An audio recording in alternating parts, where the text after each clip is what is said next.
Meu querido irmão, minha querida irmã, você, prezado ouvinte do nosso programa A Voz do Pastor, estamos celebrando o 4º domingo da Quaresma. Tradicionalmente, este domingo é chamado Domingo Letare, assim conhecido, pois a antífona de entrada da missa é marcada pela alegria que atenua o clima penitencial do tempo quaresmal. Ao ingressar na missa antífona de entrada, entoa: Alegra-te, Jerusalém, exultai e rejubilai, vós que viveias na tristeza. O motivo pelo qual devemos nos alegrar em pleno tempo quaresmal é a aproximação da Páscoa, que nos faz antecipar a alegria do encontro com o Cristo ressuscitado, o Senhor vencedor da morte e vencedor da cruz. A razão mais profunda da nossa alegria consiste na mensagem que as leituras bíblicas proclamadas nesta liturgia nos transmitem.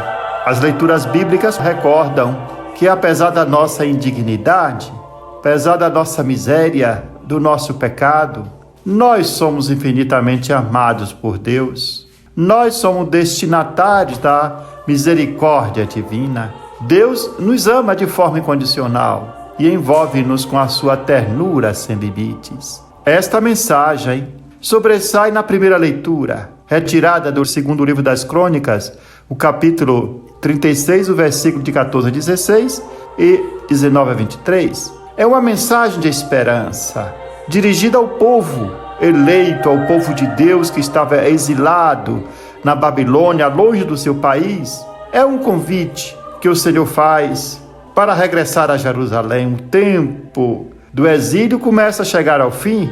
Em breve o povo retornará a Jerusalém e poderá reconstruir o templo do Senhor.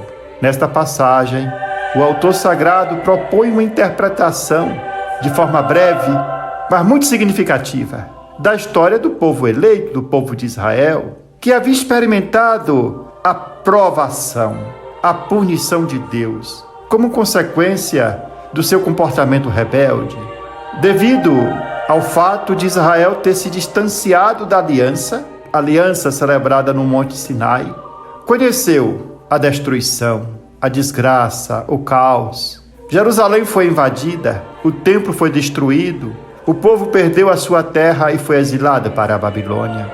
Viveram os tempos difíceis e terríveis, longe da pátria, lá no exílio. Muitos chegaram ao limite de perder a fé e a esperança, pois parecia que Deus os havia esquecido deles. Entretanto, se percebe que, através daquela dura prova, Deus não abandona jamais o seu povo, mas tem um propósito e não falta com a sua misericórdia. O povo que não estava até então conseguindo perceber o propósito de Deus naqueles fatos históricos, inclusive nesses fatos extremamente desafiadores e negativos.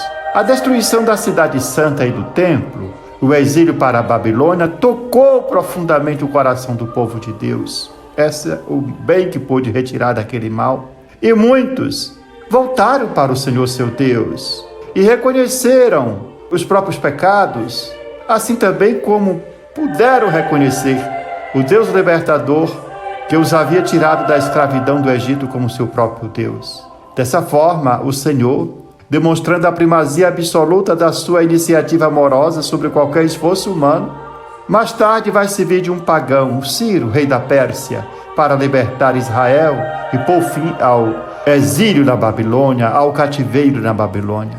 No texto que ouvimos, do livro das Crônicas, a ira e a misericórdia do Senhor confrontam-se com aspectos dramáticos, mas no final triunfa o amor, porque Deus é amor. Como não retirar da lembrança daqueles acontecimentos distantes uma mensagem válida para todos os tempos, incluindo o que nós estamos vivendo atualmente? Pensando nos séculos passados, podemos ver como Deus continua a nos amar, também através das provas. Por mais duras que sejam as provas, Deus se faz presente através de pessoas que nos animam, que cuidam, que curam, de pessoas que se tornam presentes na nossa história, na nossa estrada. Os desígnios de Deus também quando passam através das provações, têm sempre por finalidade um êxito de misericórdia e de perdão.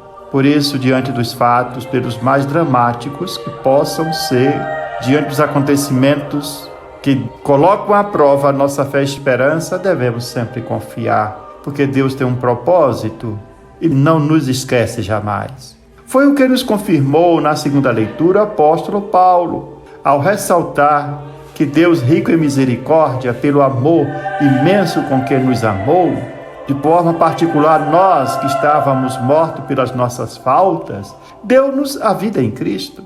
Para expressar esta realidade de salvação, o apóstolo Paulo une a misericórdia ao amor divino.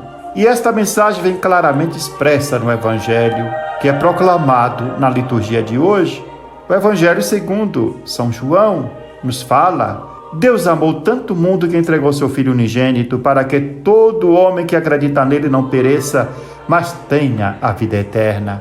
Estas palavras, Deus amou tanto o mundo, enche-nos de alegria e de esperança enquanto aguardamos o cumprimento das promessas de Deus. Deus nunca nos considera um caso perdido, mas continua constantemente a nos convidar para erguermos os olhos e entrever o futuro de esperança e promete-nos, enquanto isto, a força para ir em busca desse futuro. Como diz São Paulo na segunda leitura da carta aos Efésios, proclamada na liturgia deste quarto domingo da Quaresma, Deus criou-nos em Cristo Jesus para levarmos uma vida santa, justa, uma vida em que pratiquemos boas obras segundo a sua vontade, e deu-nos os seus mandamentos, não como um fardo, mas como uma fonte de liberdade, a liberdade de nos tornarmos homens e mulheres cheios de sabedoria, com um coração pleno de amor, conscientes do compromisso pela justiça e pela paz, pessoas que têm confiança nos outros e procuram seu verdadeiro bem. Deus nos criou para vivermos na luz e sermos luz para o mundo ao nosso redor. Assim, fala o Evangelho de hoje que é proclamado. Nosso Senhor Jesus Cristo nos diz: quem pratica a verdade aproxima-se da luz, para que as suas obras sejam manifestas, pois são feitas em Deus. Deus amou tanto o mundo que entregou seu Filho unigênito, não para condenar o mundo, mas para salvá-lo.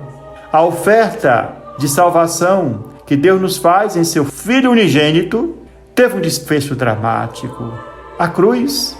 E assim Deus expressou o seu amor, que vai até a última consequência, que vai até o sacrifício do seu próprio Filho na cruz. A missão e morte de cruz de Jesus constituem um sinal que demonstra claramente a ternura redentora de Deus por cada um de nós.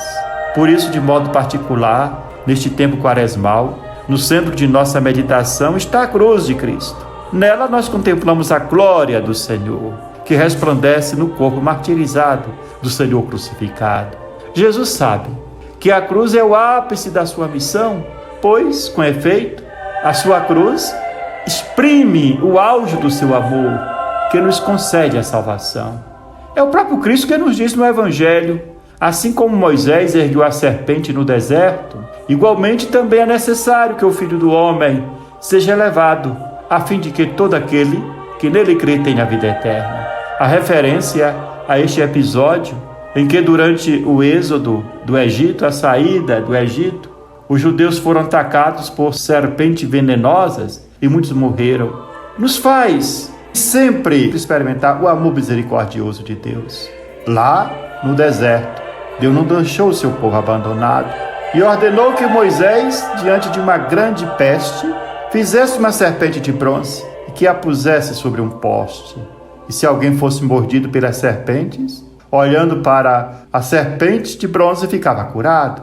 Também Jesus foi elevado sobre a cruz, sobre o madeiro, para que quem quer que esteja em perigo de morte por causa do pecado, dirigindo-se com fé a Ele, contemplando-o na cruz, o Senhor que morreu por nós, seja salvo. Nos fala o Evangelho de hoje. Com efeito, Deus não enviou seu Filho ao mundo para condenar o mundo, mas para que o mundo seja salvo por Ele.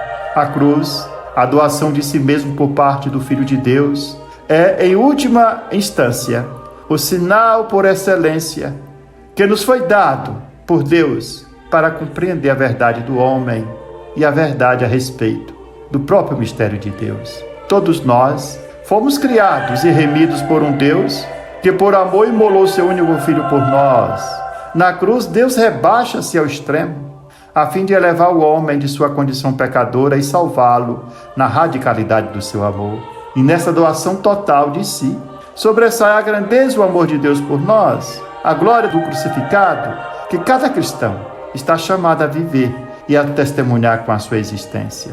Como resposta a esse amor radical de Deus por nós, o Evangelho nos apresenta a figura de Nicodemos, membro do Sinédrio de Jerusalém, que vai de noite procurar Jesus. Nicodemos era um homem bondoso, que fora atraído pelas palavras e pelo exemplo do Senhor. Quer conhecer o Senhor, quer ir ao seu encontro, mas tem medo do juízo das pessoas e, portanto, vacila, fica hesitante em fazer um salto na fé. Ele sente o fascínio que aquele mestre exerce sobre ele. Jesus de Nazaré, tão diferente dos demais mestres, dos demais rabinos da época, mas não consegue ir além dos condicionamentos do ambiente contrário a Jesus. E Nicodemos permanece vacilante no limiar da fé. Hoje, como na época de Jesus, na época de Nicodemos, o evangelista nos recorda o único sinal que pode nos salvar, que é Jesus elevado na cruz, Jesus morto e ressuscitado. Ele é o sinal suficiente para que quantos em nosso tempo andam à procura de Deus, da misericórdia divina e aguardam um sinal que toque a sua mente e seu coração, possam salvar-se. Em Jesus nós podemos compreender a verdade da vida e obter a salvação. Eis porque a fé cristã não é uma ideologia, mas um encontro pessoal com uma pessoa, com nosso Senhor Jesus Cristo, crucificado e ressuscitado. E é dessa experiência, que é individual, ao mesmo tempo comunitária, mas que é única, porque cada um é que faz, que tem origem, como testemunhos santos, uma existência marcada pelo amor. Portanto, meu querido irmão, minha querida irmã, nesse domingo letare, nos alegremos, pois aproxima-se a Páscoa do Senhor. Nos alegremos, porque Deus nos amou de tal forma ao mundo que mandou seu Filho, não para condenar o mundo, mas para salvar cada um de nós. O amor de Deus é sem limites. O amor de Deus é incondicional. Aproximemo-nos, portanto, do Senhor, da cruz do Senhor, daquele que pode nos elevar da condição do pecado à vida nova de Deus.